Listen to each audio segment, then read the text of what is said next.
여러분들은 다윗 하면 여러분들 마음에 어떤 이미지가 떠오르십니까? 하나님 마음에 합한 사람, 온갖 고난을 다 이겨내고 종국에는 왕이 된 사람, 다윗과 골리앗, 이런 사건들이 여러분들 마음에 떠오르죠. 그런데 혹시 여러분들은 다윗의 아내가 몇 사람이었고 그의 자녀들의 수를 알고 계신가요?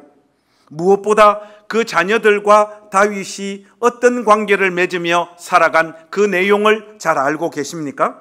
성경을 통해서 한번 확인해 보니까 다윗의 아내의 수가 어마무시합니다. 또 그것에서 파생된 자녀들과의 관계와 문제들도 심각합니다. 대략 확인해 보면 정황상 미갈이 다윗의 첫 아내였던 것 같은데 이 미갈로부터는 어떤 자녀도 얻지를 못합니다. 아히노암을 통하여 낳은 아들이 암논이지요. 이 암논은 압살롬과 피의 혈투를 벌인 장본인입니다. 다윗은 또 아비가일을 통해 길르압을 얻었고 마아가를 통하여 압살롬을 얻습니다. 핫깃을 통해 아도니아를, 아비다를 통하여 스바다를 낳고 에글라를 통하여 다시 이드르암을 낳아요. 이 모든 아들들은 다윗이 헤브론에서 낳은 자식들의 수에 불과합니다. 여기에서 멈추지 않고 정자왕 다윗은 헤브론에서 예루살렘으로 옮긴 뒤 후궁들을 통해서 아들, 딸을 또 많이 낳습니다. 삼무아, 소밥, 나단, 솔로몬, 이팔, 엘리수아, 네벡, 야비야, 엘리사마, 엘야다, 엘리벨렛이 바로 그들이에요. 성경에 명확히 기록되지 않은 자녀들의 수는 아마도 더 많을 것 같습니다. 다만 이런 삶의 추구가 우리야의 아내 바세바도 자기의 정욕을 위하여 쉽게 범하는 어떤 삶의 가치관과 삶의 정황이 되지 않았을까 그렇게 생각합니다. 그리고 다윗의 이런 삶은 그의 자녀들에게 부정적인 영향을 미칠 수밖에 없죠. 어쩌면 하나님께서 신명기에서 이스라엘의 왕들은 많은 아내를 거느리지 말라고 말씀하신 이유가 이것 때문이지 않았을까요?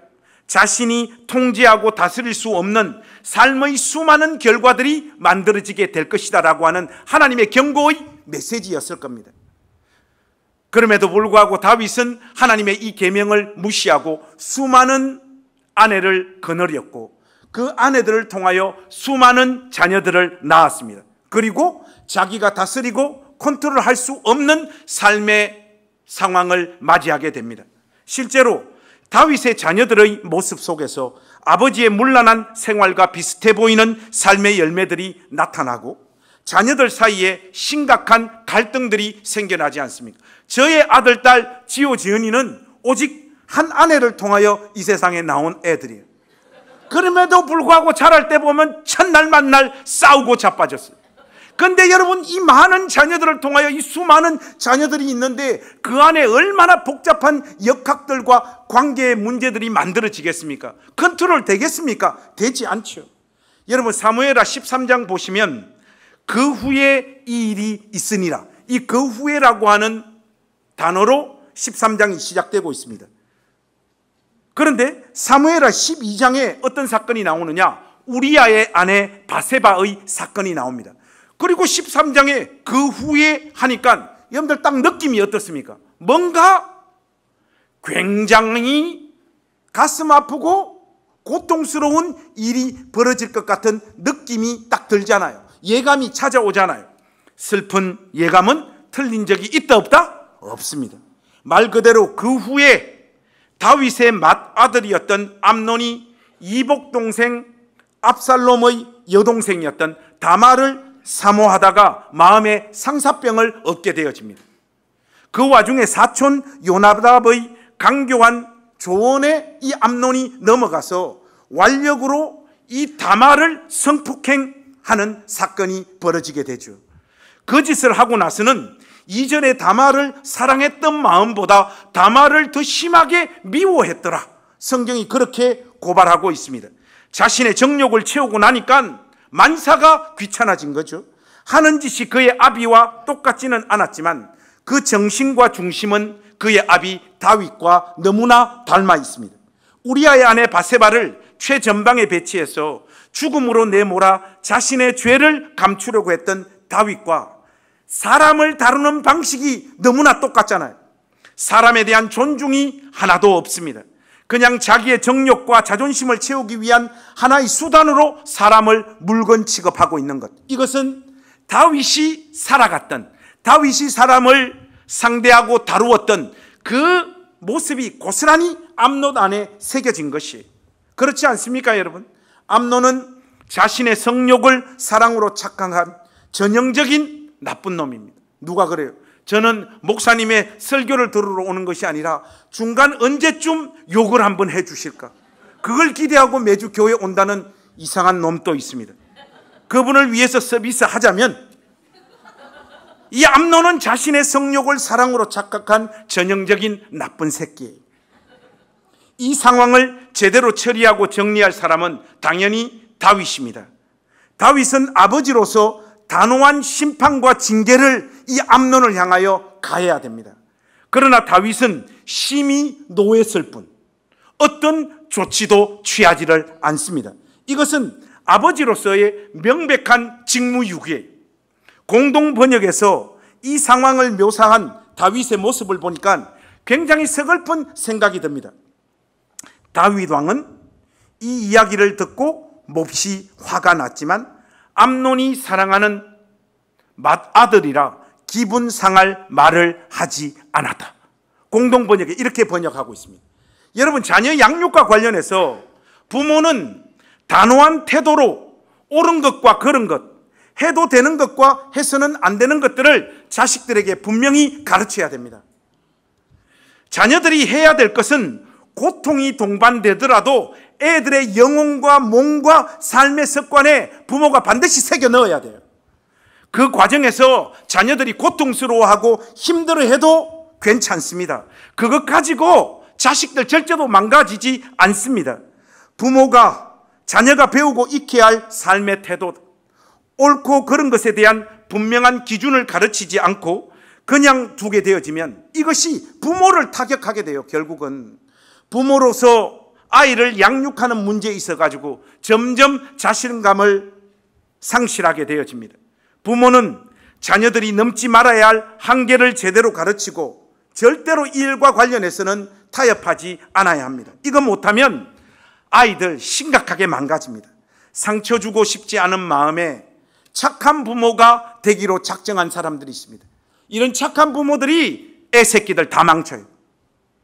해달라는 거 다 해주고 부담되는 이야기는 하지 않고 항상 아이들 향해서 웃고 대부분의 상황을 용납해 줍니다. 이런 식의 착한 부모 아래서 자라나는 자녀는 절대로 착하게 자라지 않습니다. 더 많은 요구와 자유를 부모를 향하여 당연하게 요구하게 되어져요. 그 과정에서 아이가 망가지는 거예요. 부모 자신도 결국은 부모 노릇하기 참 힘들다라고 느끼기 시작합니다. 그리고 아이들 키우는 자체가 가면 갈수록 너무나 고통스럽게 느껴지는 거예요. 다윗은 이 부분에 있어서 완전히 실패해버렸습니다. 동생을 강간한 암논을 징계하지 않고 심판하지 않고 그냥 내버리 두다네요. 이거는 말이 안 되는 처사입니다. 아마도 다윗은 자기가 우리아의 아내 바세바를 범한 중죄인이라고 하는 인식 때문에 아들의 이 못나고 추한 행동에 대해 그 어떤 조치도 적극적으로 취하지 못했던 것. 똥 묻은 개가 겨 묻은 개를 나무랄 수 있습니까? 자기 영혼 깊숙한 곳에서 이 문제와 관련하여 적극적으로 개입할 자신이 없는 것이죠. 그 상황 자체가 여러분 얼마나 서글프고 황당합니까? 다말의 오빠였던 압살롬은 이 말도 안 되는 상황을 묵묵히 이를 악물고 견딥니다. 다윗과 암논을 향해 대항할 힘이 현재로서는 없었던 그 상황을 분노로 싹이며 복수의 칼날을 갈기 시작했던 것이죠. 성경에 보니까 2년을 그렇게 보냅니다. 다윗은 2년 동안 아무런 조치도 취하지 않았다 하는 것이 성경이 정언하는 바입니다. 압살롬은 참고 견디고 인내하다가 마침내 자기의 감정을 모든 준비가 다 끝났을 때 폭발시킵니다. 압살롬은 양털 깎는 축제의 날에 왕자들을 전부 다 초대하죠. 잔치가 절정을 향할 때 압살롬이 숨겨두었던 칼잡이들이 2년 전에 있었던 이 사건을 기억을 하고 암논을 쳐 죽입니다. 이렇게 압살롬은 피해 복수를 감행합니다. 다윗의 심판이 두려워 당연히 압살롬은 외갓집으로 도망을 가는데 외갓집 사람 달메에게로 도망을 가버립니다. 그런데 성경을 좀 자세하게 읽어보니까 우리의 상식으로는 도저히 이해하기 어려운 내용들이 전개되어져요. 압살롬이 외갓집으로 도망을 가고 난 후에 다윗은 매일매일 죽은 암논을 생각하며 슬퍼해요. 암논을 향한 슬픔은 이제 멀리 외갓집으로 도망간 압살롬을 그리워하는 것으로 변하기 시작을 합니다. 이런 것이 여러분 부모의 마음일까요? 여러분은 사무엘하 13장 37절에서 39절 말씀이 심정적으로 조금 이해가 되시는지 모르겠습니다. 제가 이 말씀 한번 읽어보겠습니다. 압살롬은 도망하여 그수랑 암미훌의 아들 달메에게로 갔고 다윗은 날마다 그의 아들로 말미암아 슬퍼하니라. 압살롬이 도망하여 그술로 가서 거기에 산지 3년이라. 다윗 왕의 마음이 압살롬을 향하여 간절하니 암논은 이미 죽었으므로 왕이 위로를 받았음이더라. 이렇게 말해요. 권력욕이 강했던 요압은 지금 다윗이 깊은 우울에 빠져 있을 때 압살롬을 그리워하는 마음에 사로잡혀 있을 그때에 왕의 마음을 요압은 읽어내죠. 요압은 압살롬의 귀환을 기획하고 추진합니다. 결국 압살롬은 3년 동안의 긴 도망자의 생활을 청산하고 아버지 품으로 돌아옵니다. 상식적으로 생각을 하면 떨어져 있었던 3년간의 시간을 그리움으로 가득 채웠던 다윗은 압살롬을 껴안고 펑펑 울어야 합니다. 그죠? 지금 그래야지 논리적인 흐름상 맞잖아요. 아들아, 네가 너무 그리웠고 보고 싶었다. 지난 날은 다 잊고 이제 아비와 아들로서 새롭게 우리의 관계를 시작하자. 당연히 이런 내용이 전개되어야 맞아요. 그런데 이 내러티브는 전혀 다른 양상을 띠고 흘러갑니다. 다윗이 압살롬을 만나기 거부합니다. 동시에 압살롬은 자기의 얼굴도 보지 못하도록 참모들에게 명령을 내려서 딱 조치를 취해버립니다. 여러분은 다윗의 이런 태도가 지금 좀 이해가 되십니까? 분명히 압살롬을 그토록 사모하고 그리워했던 아비였는데 막상 아들이 돌아오고 나니까 얼굴도 보지 못하도록 조치를 취하고 있습니다. 다윗은 감정적으로 압살롬을 온전히 용서하지 못하고 거부한 것 같습니다. 압살롬을 향한 다윗의 분노도 아직 정리가 되지 않았지만 자신을 바라보는 차가운 아버지의 이 얼굴과 이 태도, 거절당한 압살롬의 마음에는 또한 어떤 감정들이 올라오고 있었겠습니까? 종국에 그가 아버지를 향하여 쿠데타를 감행한 것을 보면 지금 이 상황을 이런 식으로 처리한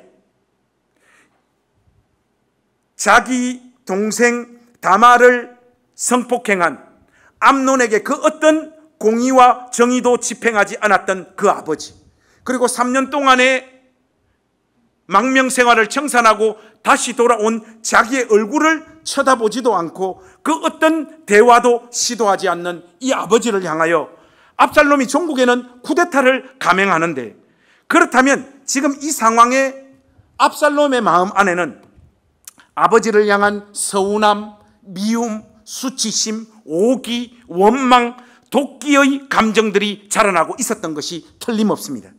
압살롬같이 승부욕이 강한 사람이 자기가 사랑하는 존재에게 거부와 거절을 당했을 때는 폭력을 동반하는 복수가 일어나는 경우가 많습니다. 어떤 약간 도라이 같은 남자들이 자기가 사랑했던 어떤 사람에게 사랑을 고백했는데 나는 너 싫어 이러면 금방까지 사랑을 고백했던 놈이 갑자기 돌변해가지고 폭력을 가하는 사람들이 있죠. 이 압살롬 같은 성향을 가진 사람이 이런 삶의 태도를 취할 가능성이 굉장히 많죠. 그는 어쨌든 자신의 아버지고 사랑하고 존경했던 그 아버지가 자기 얼굴까지 보는 것을 거부하고 참모들에게 그런 명령까지 내버리는 이 상황에 이 마음에 아버지를 향한 이 고통스러운 감정들을 끊임없이 감정들이 차올랐을 거고, 이것을 가지고 다시 한번 그가 암논을 향하여 복수했듯이 아버지를 향해서도 복수하겠다라고 마음을 먹었던 것 같습니다. 다윗은 압살롬이 외갓집으로부터 돌아왔을 때 자기 안의 감정 상태가 어떠했던지 압살롬과 만나서 흉금을 터놓고 아버지와 아들로서의 진지한 대화를 시도했어야 했습니다. 얼굴 보기를 거부하고 대화를 시도하지 않는 이 일은 아버지와 아들 각자의 머리에 뇌피셜을 작동하게 만듭니다. 이게 두 사람 간의 대화의 부재가 가져오는 가장 끔찍한 결과예요. 상대방의 마음을 일방적으로 판단하고 상황도 자기 식대로 끼워 맞추고 자기가 만든 그 소설은 점점 아버지와의 관계 속에서 상황을 악화시키는 시나리오로 만들어서 전개시킵니다. 거기에 또한 감정을 투여하기 시작을 하니까 어찌 큰 싸움이 벌어지지 않을 수 있습니까? 무엇보다 판단을 내리기 위한 정보도 자기 뇌피셜에 딱 떨어지는 내용들만 차곡차곡 마음에 삭기 시작을 하는데 어떻게 싸움이 안 벌어져요? 여러분, 이거 아버지와 아들 간의 문제만 아닙니다.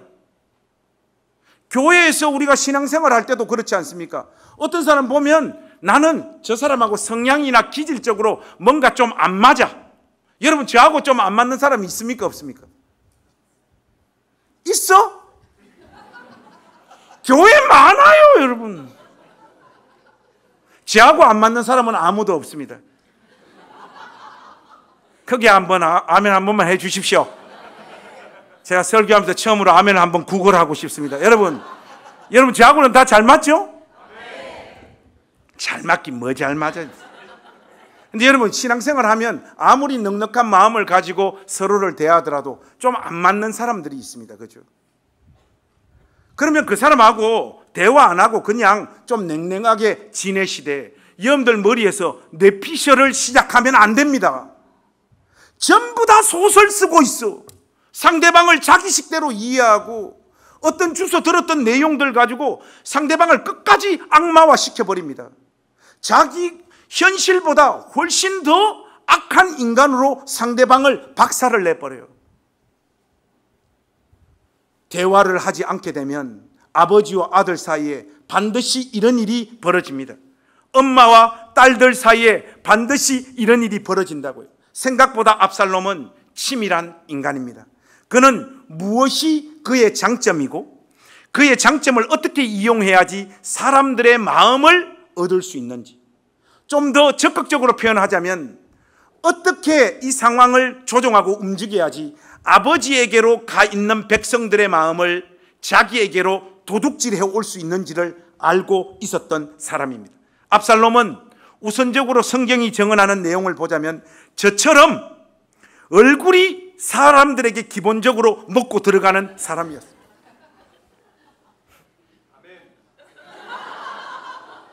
저런 사람들이 목사를 쫓아내요. 거기에다가 전문적인 법률 지식이 없는 사람들에게 압살롬은 무료 자문을 해주면서 백성들의 마음을 가져옵니다. 그런데 이 일을 단회성으로 하는 게 아니에요. 성경에 보니까 무려 4년 동안이나 꾸준하게 이 일을 감당합니다. 그는 하루아침에 그냥 쿠데타 일으킨 거 아니에요. 백성들의 마음을 4년 동안 철저하게 차곡차곡하게 빼들어 오고 도둑질하면서 지금쯤이면 내 아버지 다윗을 칠 수 있겠다. 그 날들을 계산하고 또 계산하고 준비했던 겁니다. 이러니 사람들이 압살롬에게 그 마음이 안 뺏기고 어떻게 버틸 수 있겠습니까? 이런 치밀한 과정을 통해 그는 아버지 목에 칼을 겨누고 반역, 쿠데타를 감행합니다. 여러분, 압살롬의 쿠데타의 가장 큰 변곡점은 다윗의 핵심 책사였던 아히도벨의 배반입니다. 아히도벨이 압살롬 편으로 넘어가는데 이 아히도벨의 배반은 다윗에게 큰 충격을 안깁니다. 그 이유가 있어요. 왜냐하면 아히도벨의 계략은 사람이 하나님께 물어서 받은 말씀과 같았다. 그 성경이 말하고 있기 때문에 아히도벨이 압살롬에게 붙어버렸다라고 하는 소식을 듣고 다윗은 제일 큰 쇼크에 빠져들기 시작을 합니다. 아히도벨은 다윗의 최고 수준의 작전 참모였는데 압살롬에게로 넘어갑니다. 이런 참모가 배신했는데 다윗이 어떻게 자신의 평정심을 유지할 수 있겠습니까? 무엇보다도 아히도벨은 다윗의 감정선을 흔드는 가장 빠르고 효과적인 방법을 알고 있었던 사람이에요. 다윗의 불타는 정욕과 여성 편력을 알고 있었던 이 아히도벨은 압살롬에게 상상도 못한 작전을 제안을 하는데 사무엘하 16장 21절에서 22절 말씀 한번 여러분들 열어서 보십시오. 사무엘하 16장 21절에서 22절 말씀입니다. 자, 여러분들 우리 한 목소리로 한번 같이 읽겠습니다. 시작. 아히도벨이 압살롬에게 이르되 왕의 아버지가 남겨두어 왕궁을 지키게 한 후궁들과 더불어 동침하소서. 그리하면 왕께서 왕의 아버지가 미워하는 바 됨을 온 이스라엘이 들으니 왕과 함께 있는 모든 사람의 힘이 더욱 강하여 지리이다 하니라. 이에 사람들이 압살롬을 위하여 옥상에 장막을 치니 압살롬이 온 이스라엘 무리 앞에서 그 아버지의 후궁들과 더불어 동침하니라. 여러분, 이렇게 다윗의 마음과 영혼을 짓밟으면서 시작된 이 압살롬의 쿠데타는 성공하는 듯 보였지만 결국 압살롬의 반역은 실패로 끝나고 압살롬은 허무하게 죽음에 이르게 됩니다. 그런데 말이죠, 다윗이 참 재미난 사람이에요. 이런 반역자 아들이 죽고 나니 그가 보이는 반응을 한번 보십시오. 내 아들 압살롬아, 내 아들 압살롬아, 차라리 내가 너를 대신하여 죽었다면 압살롬 내 아들아, 내 아들아, 이러고 울면서 통곡합니다. 왜 이렇게 다윗은 처절하게 울면서 통곡하는 것일까요?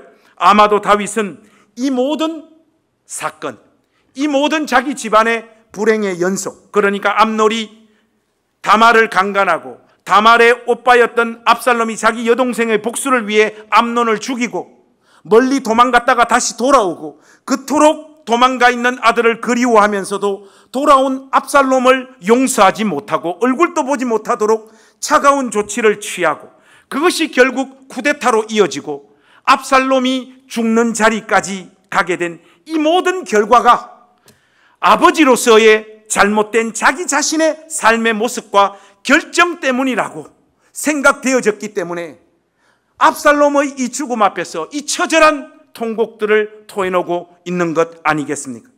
사랑하는 우리 낮은단교회 가족 여러분, 오늘은 어버이 주일인데 오늘 이 다윗이 우리에게 보여주는 이 삶의 모습들이 우리 교회 부모들과 자녀들에게 던지는 메시지가 분명히 있다고 저는 확신합니다. 여기서 저는 우선적으로 다윗의 결정적인 실수를 지적하고 싶습니다.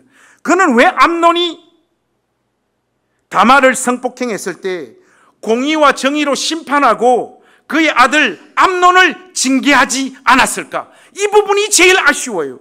성폭행으로 인해 죽을 만큼 괴로웠던 다말과 그의 오빠 압살롬의 원한을 달래고 위로하는 것은 아버지로서 당연히 해야 되는 일들이고 아비로서 그는 당연히 공의와 정의로 이 문제를 다루어 암논을 심판하고 징계했어야 했습니다. 더 나아가 압살롬이 도망갔던 외갓집에서 돌아왔을 때 그토록 그리워했던 아들이 돌아왔는데 왜 자신의 얼굴도 보지 못하도록 조치를 취했냐 말이에요. 이미 벌어진 일에 대해 허심탄회하게 이야기를 나누면서 압살롬이 그런 행동을 할 수밖에 없었던 이유를 아버지로서 들어야 했고 그럼에도 그런 폭력적인 방법으로 일을 처리했느냐? 왜 그렇게 행동했어야 됐느냐를 물어야 되었고, 깊이 파인 두 사람 간의 감정의 골을 메우고 덮어야 했던 것, 이 모든 것들을 이니셔티브를 쥐고 주도권을 가지고 먼저 행해야 됐던 사람이 다윗이었습니다. 그런 과정만 있었어도 압살롬의 마음에 원한과 분노가 쌓일 이유가 없지요. 이제와 죽은 자식을 바라보며 이토록 울고 탄식해봐야 무슨 소용이 있습니까? 보통 부모님이 돌아갔을 때 많이 우는 놈이 효자다 아니다? 쌍놈이다. 자식이 이렇게 죽고 울고 불고 난리 법석을 떨어봐야 무슨 소용이 있냐고요, 여러분. 그가 압살롬과 암논에게 아비로서 모범을 보이지 못한 자신의 삶을 진솔하게 사과하고 자식들의 마음에 쌓인 상처와 아픔을 진지하게 듣고 기본적인 공의와 정의만 집행했다면 이런 일들이 다윗의 가정에 생겨나지 않죠.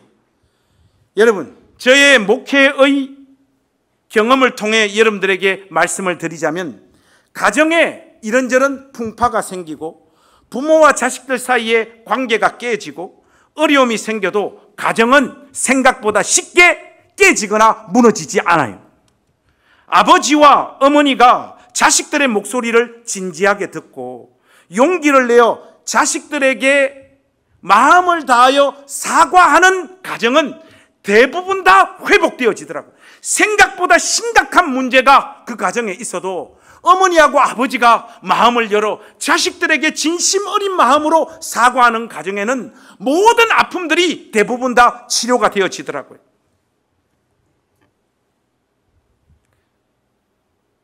끝까지 자식 부모 사이의 관계가 회복되어지지 않는 그 핵심적인 자리에 부모 자신이 자식들에게 어떤 상처를 안겼는지에 대한 감이 없어요. 자기 자신들이 얼마나 자식들을 힘들게 했는지에 대한 이해가 없어서 사과하지 못하거나 안 한 사실 때문에 가정들이 마지막에 부서집니다.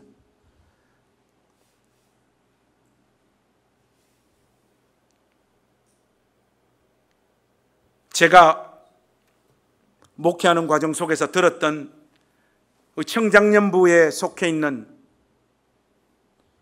한 형제의 이야기인데요. 목사님, 우리 아버지는 정말 트리플 크라운을 작성한 분이십니다.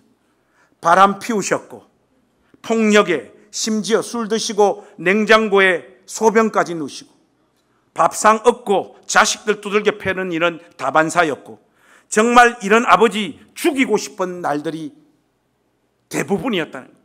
분노와 원망으로 이런 아버지를 향해서 내가 이제 더 크고 힘만 있으면 이 아버지 한번 찍어 누를 거라, 이런 마음으로 살았다는 거예요. 그런데 세월이 흘러 이런 아버지를 자신이 용서하게 되었다는 거예요. 이유는 아버지가 두 번이나 진지하게 자신의 형제들에게 사과를 하더라는 거예요. 거기에 마음이 다 녹아버리는. 여러분, 자녀들은 부모가 마음을 다하여 사과할 때 생각보다 어머니하고 아버지를 쉽게 용서합니다. 그게 자녀들이 가진 마음의 메커니즘이에요. 정말 눈 녹듯이 아버지를 향한 정오와 원망들이 다 사라지고 아버지 용서할 뿐만 아니라 아버지 인생이 이해가 되어지더라는 거예요. 문제는 자기 어머니였다고 이야기를 하더라고요. 아버지 때문에 어머니의 삶도 고통 그 자체셨는데, 그러나 그 어려운 시기를 견디시면서 어머니 역시 삶이 고통스러우니까 말로서 자기 형제들에게 이런 상처 저런 상처를 많이 준 것도 사실이었다고 이야기해요. 삶이 너무 버겁고 힘드시니까 어머니 입에서 어떻게 고운 단어들이 터져 나오겠습니까? 그러나 아버지의 악행에 비하면 어머니는 고생하고 수고하고 희생한 분이 틀림없는데, 저는 어머니에게 오히려 지금 이 시점에 더 부정적인 마음이 더 많이 남아있다는 거예요. 어머니에게, 엄마, 우리가 얼마나 힘들었는 줄 아냐? 그래도 우리 형제들은 이런 환경 속에서도 다 잘 자랐어. 어머니와 아버지는 우리에게 정말 감사하셔야 돼요. 이 이야기를 했더니 어머니께서 하시는 말씀이, 엄마가 너희를 위해서 기도해서 그런 거야. 이 말을 하는데 만정이 다 떨어지더라는 거예요. 차라리 엄마도 버거웠다. 엄마도 엄마 노릇이 처음이었고 너무 힘들어서 너희들에게 많은 상처를 줬어. 엄마가 미안하다. 그 말 한마디만 하시면 되는데 저는 지금 이 시점에서 진심 아버지보다 엄마가 더 밉습니다. 이 고백을 하더라고요. 낮은담 교회 부모님 여러분, 어버이 주일날 여러분들을 축복해주는 설교할 줄 알았죠? 꿈을 깨십시오. 어버이 주일날 여러분들이 하셔야 될 일이 있습니다. 자녀들을 찾아가서 진심으로 사과하십시오. 여러분들이 아이들 키우고 양육하면서 아이들 영혼에 새겨놓은 상처와 아픔들 여러분이 생각하는 것보다 엄청 커요. 여러분, 자식들에게 부모가 먼저 손을 내밀어야 합니다. 부모님으로부터 상처받은 자식들의 그 삶은요, 삶을 끊임없이 괴롭히는데 일평생 동안 따라다니면서 그 삶을 피폐하게 만들어요. 이 문제가 해결 안 되면요, 여러분들의 자녀들이요 다 자라서 성인이 되었어도 이 문제 쉽게 극복하지 못합니다. 부모님으로부터 받은 상처의 결과로 자신의 마음이 이렇게 괴로운 것인지 아니면 그 원인이 다른 것에서 기인한 것인지도 모르는 채 죽을 때까지 시달려요. 자녀들이. 이것은 좀처럼 극복 안 됩니다. 기도해서 은혜 받았다라고 이 문제가 쉽게 극복됩니까? 아닙니다. 부모로부터 상처받은 자녀들의 가장 분명한 특징이 무엇인지 여러분들 알고 계십니까? 어느 시점이 되면요, 부모 말을 절대로 안 듣는 사람이 됩니다. 거기에서 멈추지 않아요. 반드시 부모의 가슴에 대못을 박습니다. 상처받는 것을 부모에게 반드시 되돌려주게 됩니다. 받은 상처를 가지고 혼자서 전전긍긍하는 자녀들, 부모에게 되갚지 못하는 자녀들은 더 심각한 거예요. 차라리 부모 가슴에 못을 박는 자녀가 그래도 부모하고 상대도 하고 말도 하고 대화도 하고 자기 감정을 표현해서 이런 사람들의 삶에 덜 문제가 나타나요. 상처받은 것을 부모에게 말하지도 못하고 혼자 전전긍긍하는 자녀들은 자기 삶을 끊임없이 파괴시킵니다. 행복한 날이 없어요. 부모에게 상처받은 자녀들은 수치심, 공허함, 결핍, 죄책감, 불안과 두려움에 끊임없이 시달립니다. 성인이 되어도 이런 문제들이 극복이 안 돼요, 여러분. 기도를 해도 좀처럼 이런 감정들이 사라지지 않습니다. 분위기가 지금 좀 심각해지는 것 같은데, 목사님은 그 모든 것을 어떻게 다 아십니까? 저의 지금 꼴을 보세요. 저 이야기 하는 거잖아, 지금. 제가 그렇거든요, 여러분. 저는 살면서 진심 좋은 날이 없어요. 예수 믿기 전에도 고통스러웠고 예수 믿고 나서도 고통스러웠어요. 제가 밝아 보이죠? 옛날에 텔레비전 프로그램 중에 쇼쇼쇼라고 있었어요. 저는 밝은 사람이 아닙니다. 우리 사람이 그러잖아요, 실질적으로. 모든 교인들이 당신한테 속고 있다고. 당신의 진짜 실상을 가족들이 어떻게 알겠냐고. 이렇게 적극적이고 밝고 유머가 있고 행복하게 삶을 사는 사람인 것 같다, 다 그렇게 느낄 텐데 당신 안에 있는 이 깜깜한 이 우울, 이 어두움, 그걸 사람들이 어떻게 알겠냐고. 저는 좋은 날이 없어요. 늘 불안하고 두렵습니다. 결핍의 문제는 제가 예수 믿고 신앙으로 좀 극복한 것 같은데 저의 삶에 수치심과 공허함은 정말 잘 사라지지가 않아요. 이 과장이 아닙니다. 어제 우리 통영에 갈 때 돌아가면서 다 노래 한 곡 했거든요. 해운대 연가, 꽁꽁 묶어라, 만남, 막 춤추고 절단. 어제 저는 놀랐던 게 저분은 춤출 사람이 아닌데 춤을 추는 사람이 3명이 나오더라고요. 최윤희, 한은주, 배선아. 대단했습니다. 그런데 저보고도 노래를 하라고, 제가 행신교회 떠나올 때 그 파송곡으로 불렀던 모란동백. 그 목사님도 한 곡 부르라는데 제가 못 부르죠. 왜 못 부르는가 하면 저는요, 자신감이 없어요. 부끄러워가지고 사람들 앞에 서지를 못한다고. 여러분, 이게 굉장히 이상하죠. 여러분들은 저 마음을 다 모릅니다. 비웃지 마시오.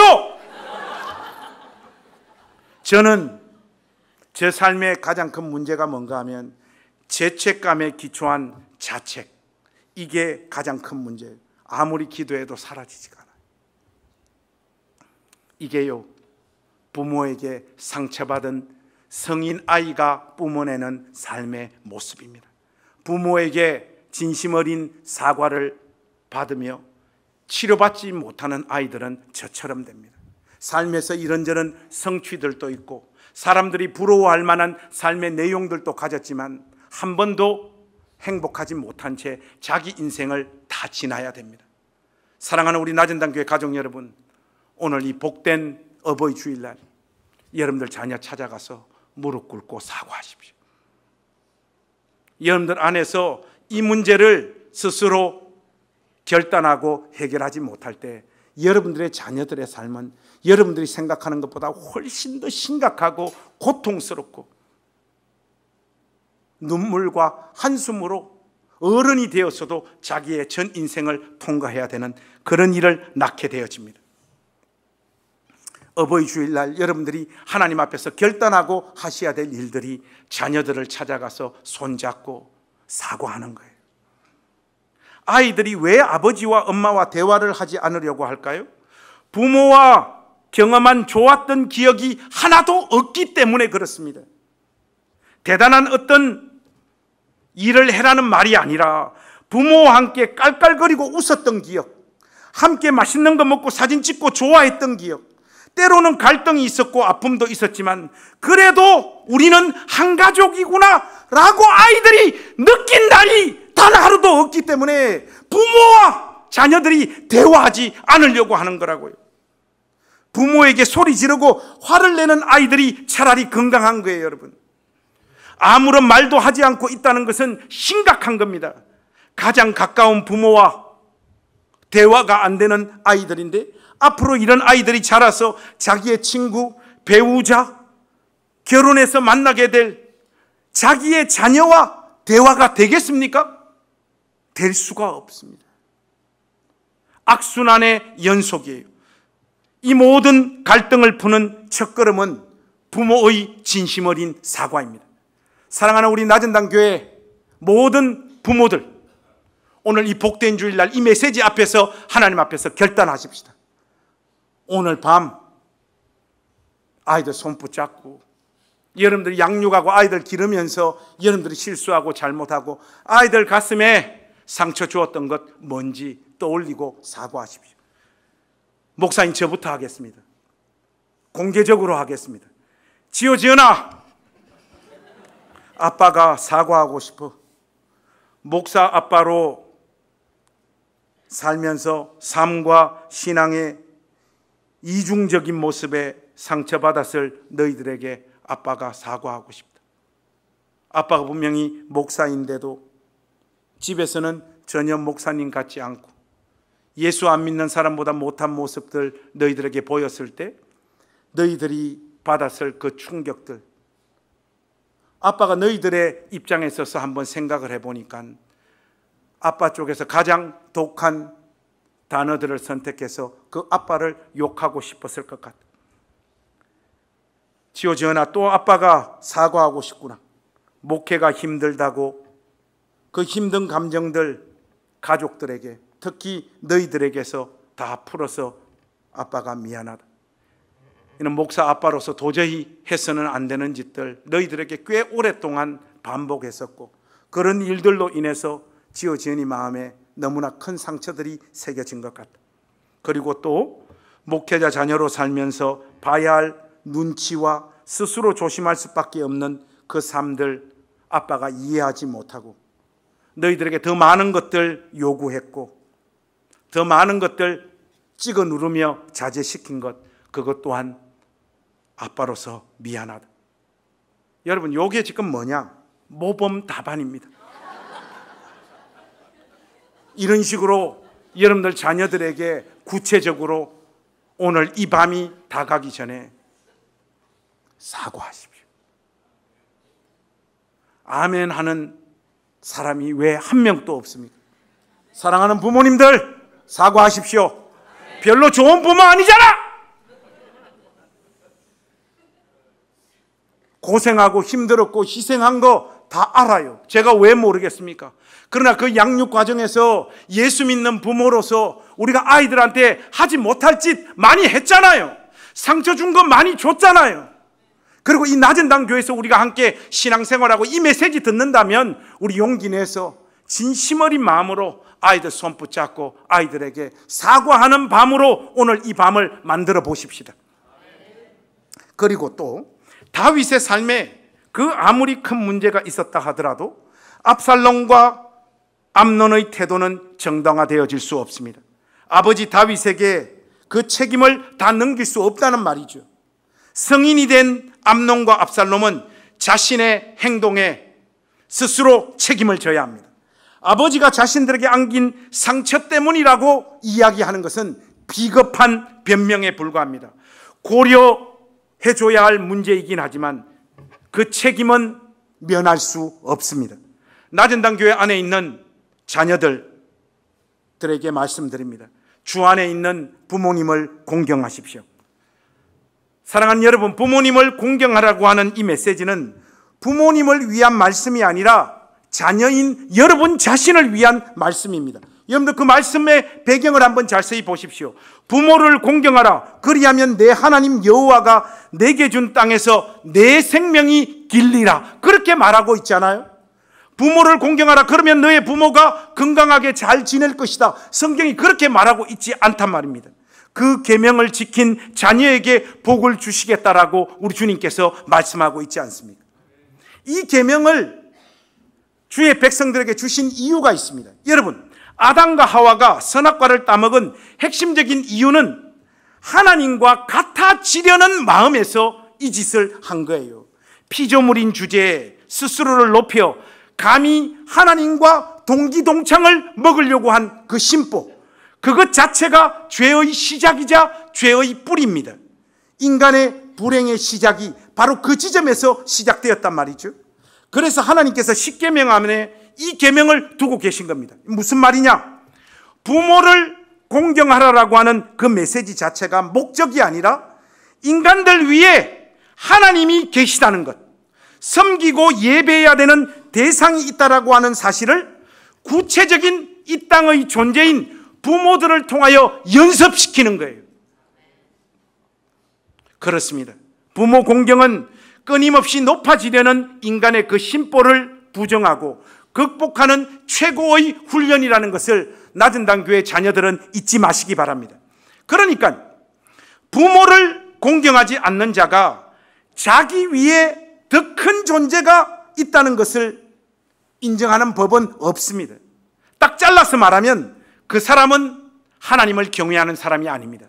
여러분들이 부모님을 공경하지 못한다면 여러분들이 하나님을 잘 믿고 섬기고 있다는 말은 새빨간 거짓말이에요. 논리적으로 성립되어질 수 없는 신앙의 공식입니다. 그 어떤 이유를 갖다 붙여도 부모를 공경하지 않는 자는 하나님과 상관없는 자입니다. 그러므로 여러분의 부모님이 어떤 존재와 어떤 상태에 있든지 사랑하고 공경하십시오. 복종은 그 대상이 복종할 만하기 때문에 복종하는 것이 아닙니다.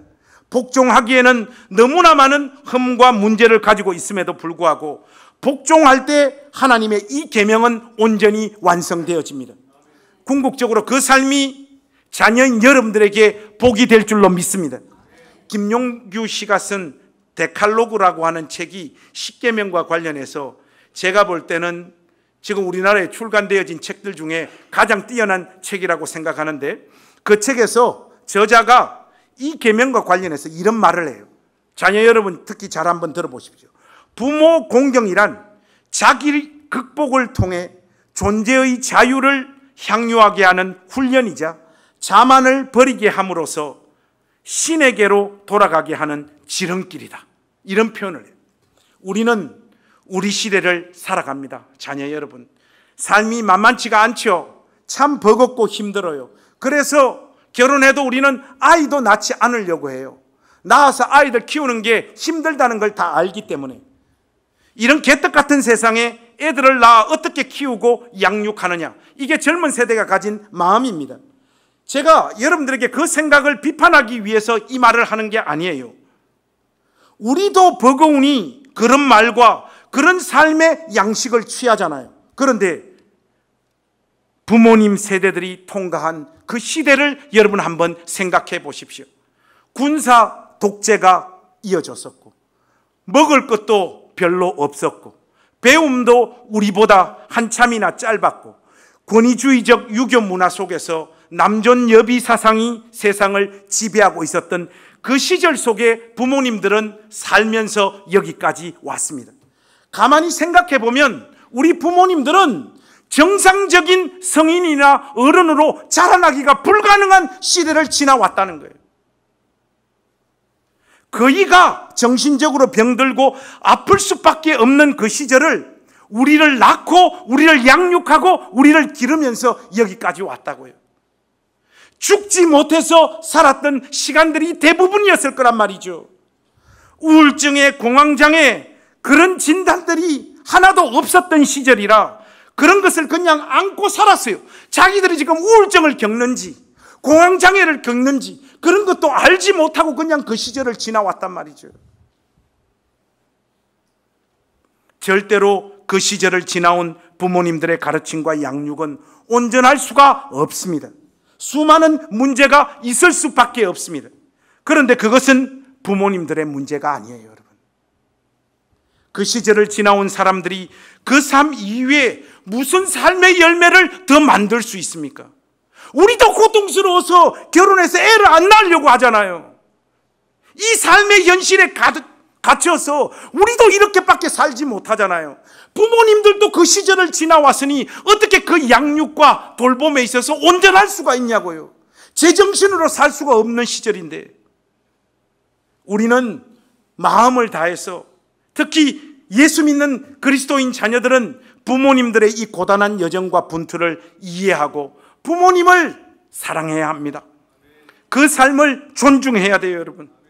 무엇보다 우리는 부모님들을 다 몰라요. 여러분, 부모님 다 아십니까? 여러분과의 관계 속에서 보여진 부모님들을 그냥 우리 시대의 가치관과 생각으로 판단할 뿐이지요. 알고 보면 대단히 불쌍하고 대단히 가련한 분들이잖아요. 그래도 그 시절 버티고 살면서 우리를 자신들의 방식으로 사랑하고 아끼고 키우셨잖아요. 이분들을 우리 잣대로 평가하고 재단하는 것은 또 하나의 폭력을 부모님들에게 가하는 겁니다. 올해 들어 제가 읽었던 문학책 중에 제게 가장 감동적으로 다가왔던 책은 아버지의 해방일지라고 하는 책이었습니다. 아버지가 해방 전후 빨치산으로 활동하셨던 분인데, 그 아버지가 돌아가시고 난 후에 아버지 장례식장에 찾아온 사람들, 그 사람들과 아버지가 어떤 관계 속에서 살았는지, 아버지는 그들에게 어떤 존재였는지를 감동적으로 서내려 간 책입니다.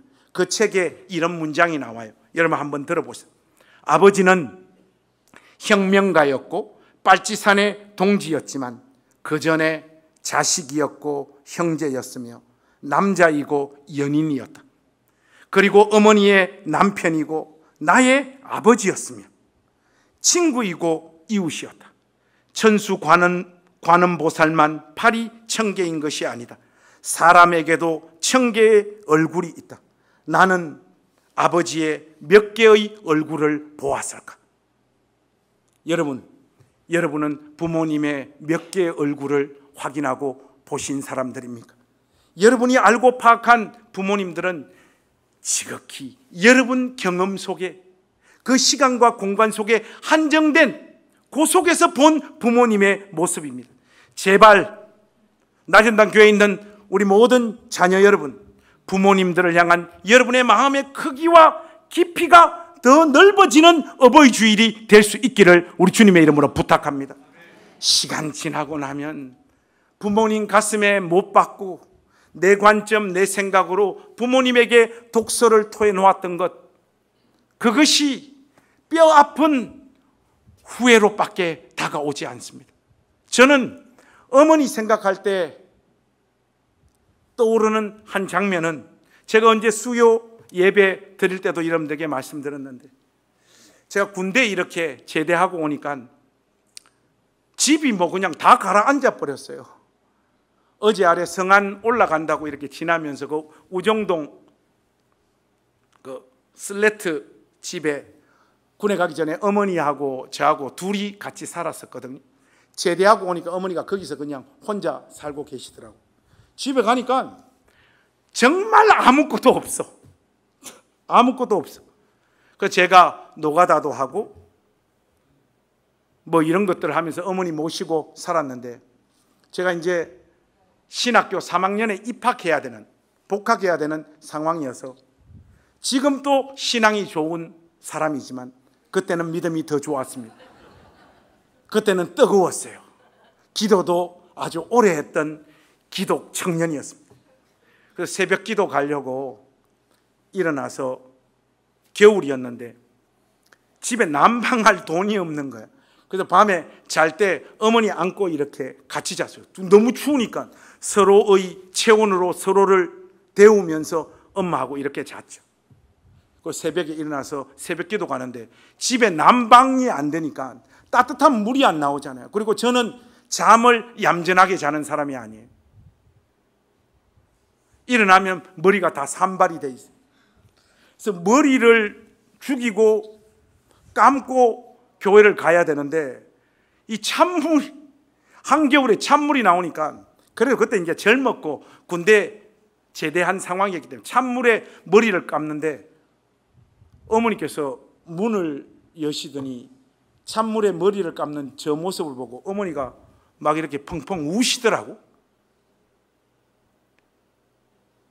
키울 때도 한 번도 잘해준 적이 없고, 네가 군에 갔다 온 이 시점에도 집에 더운 물이 나오지 않아가지고 이런 환경 속에 너를 몰아넣은 엄마가 미안하다고 하면서, 어머니가 제가 그 머리 감는 모습을 보고 막 이렇게 우시더라고. 그래서 엄마 괜찮다 하고 수건으로 머리 감고 머리 닦고 교회로 뛰어갔던 그 장면이 어머니하고 관계 속에서 남아있는 가장 큰 이미지예요. 그리고 저는 뭐 소명받았다고, 목사 되기로 작정했다고, 저의 길 달려간다고, 사실 어머니 잘 모시지도 못하고 그냥 어머니 그렇게 떠나보내고 말았습니다. 우리 어머니, 제가 그 덕응교회 청빙대 갔을 때, 그래도 거기는 아담한 예배당이 있었던 교회였으니까 그 뭐 교인들 할머님들 10명 있는 그런 교회였는데, 보니까 우리 어머니가 이 구라와 뻥이 좀 세요. 그래서 경로당에 가가지고 우리 아들 서울에 있는 큰 교회 부임했다고 그 경로당 할머님들한테 떡 돌리고 나팔을 엄청나게 불더라면서 우리 누님들이 그렇게 말을 해줘요. 엄마가 너무 좋았다고. 여러분, 지금 우리 엄마 살았으면 어떻게 됐겠어요? 울산의 할머니들은 다 죽었습니다. 그런 모습 어머니에게 보여주지 못한 저의 삶과 인생, 아들로서의 저의 삶, 어머니를 향해서 미안한 것밖에 없고 죄송스러운 것밖에 없어요. 아버지를 향해서도 마찬가지예요. 우리 아버지 말 그대로 홈런 타자로서 아버지로서의 역할 하나도 못하고 술 먹고 엄마 패고 집안 다 때려 엎고 우리 형님 누님들 마음에 얼마나 큰 상처들을 안겨서 우리 형님 누님들 얼마나 고통 속에서 살아갔는지 제가 생생하게 다 지켜봤잖아요. 그럼에도 지금 이 시점에 우리 아버지를 보면 산다고 얼마나 고통스럽고 힘들었으면 그런 감정들을 가족들에게 그렇게 푸셨을까.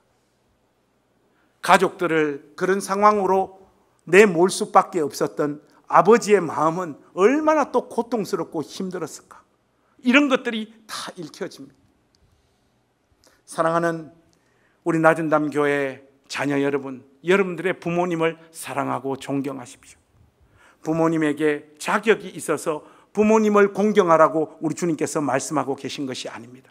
흠이 있고 부족하고 여러분들에게 심지어 상처를 안긴 부모님이어도 그 부모님을 사랑하고 공경하십시오. 여러분들에게 남아있는 그 시간과 세월을 아끼시고 부모님과 더 아름답고 영광스러운 기억들 이 땅에서 많이 남기셔서 저처럼 땅을 치고 후회하지 않는 인생들이 되시기를 우리 주님의 이름으로 부탁합니다.